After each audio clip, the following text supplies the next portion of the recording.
Any steel coming into the United States is going to have a 25% tariff. U.S. Steel was one of our great companies, and through a lot of stupidity and bad government and also bad management of the company, it lost that luster. But it's going to gain it back, and tariffs are going to help. Over the weekend, the president also said he directed the Treasury Department to stop minting new pennies and ordered the Consumer Financial Protection Bureau to halt much of its work.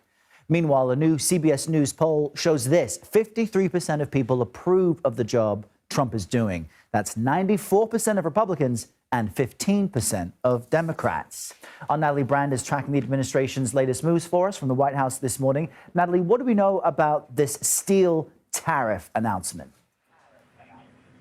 Good morning, Errol. Well, we're expecting to get more details at some point today. The president spoke to reporters on Air Force One while traveling to the Super Bowl. And as you heard him, he said there would be 25% tariffs on all foreign steel and aluminum imported into the United States. He also talked about reciprocal tariffs that he said would be announced later this week on countries that have put their own duties on U.S. goods. But again, we don't have a lot of details at this point. The president asked again about this when returning to the White House late last night and said that there would be a meeting today.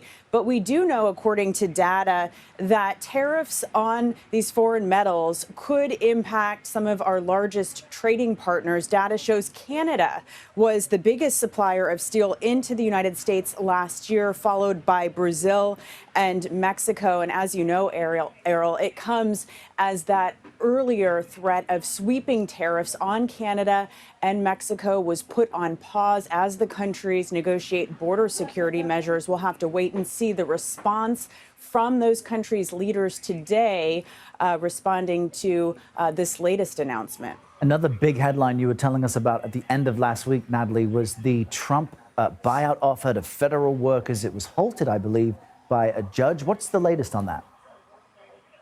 Yeah, a judge in Boston, and that's where it will be back in court this afternoon. There's a big hearing where Judge O'Toole will further consider the arguments on both sides.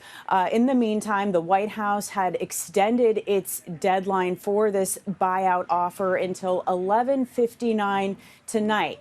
Again, this was presented to around 2 million federal workers, employees across government. CBS News learned that around 65,000 federal employees have agreed to the buyout. But again, really the fate of this rests in the hands of that judge. We'll have to wait and see what comes out of court today, whether this deadline is further postponed or potentially blocked. And quickly, Natalie, I was reading that it costs more for the government to make pennies than the penny is worth. Help us understand the president's decision to stop production of them altogether. Yeah, that's why the president said that he has directed the Treasury to stop minting new pennies. Again, saying it's more costly to produce them. This is something that the president's Department of Government Efficiency and Elon Musk talked about, posted on social media last year. It's unclear, according to legal analysts, whether the president has the authority to do this without congressional input. But he is correct in saying that it is more costly to produce pennies. The U.S. Mint reported that it cost more than 3 cents to produce and distribute them. Again, that's more than a penny 1 cent is worth. All right, Natalie Brand with all those updates for us this Monday. Natalie, thank you. And as we mentioned earlier, new CBS News polling shows Trump with a 53% approval rating.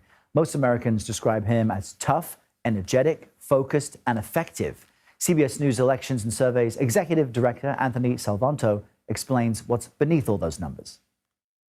It's our first CBS News poll of Donald Trump's second term, and he starts off on a positive note. So I'll show you that he gets 53% approval from Americans, and that is better than he ever got in our polling in his first term. One very simple reason why. People say that he is doing what he said he'd do. So look at that, 70% saying he's doing now what he promised in the campaign. For his supporters especially, they say he's doing even more than they expected, and they like what they see. Here's another thing that echoes back to the campaign, and that is descriptors of Donald Trump. In the campaign, they described him this way: they still do, tough, energetic, focused, all get big majorities. So that's one thing that carries over as people are starting to get an early sense of the style of governance. Now, let's turn to the policies for a second.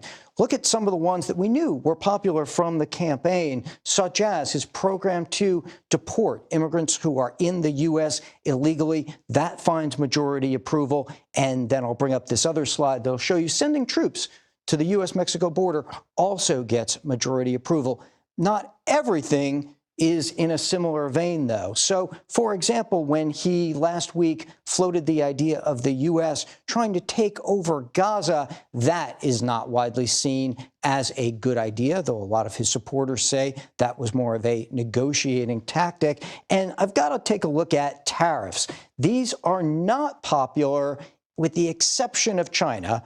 On U.S. allies here, Mexico, Europe, Canada, all get majority opposition. Why? Because people tell us they think that it will raise prices. And in that vein, here's where we see a larger gap between expectations and what's being delivered so far in the public mind. 2/3 say the Trump administration's focus on lowering prices has so far been not enough. That will be a key measure to watch. Finally, we talked a little bit with people about the impact and the influence of Elon Musk and the DOGE task force, and we see big partisan splits in that. See, majority of Republicans saying that the force and Elon Musk should have at least some influence, but it's the MAGA Republicans who are particular saying a lot, whereas Democrats much more opposed. This looks like something that we're going to have to watch going forward to see how that plays out. That is a roundup of the latest CBS News poll.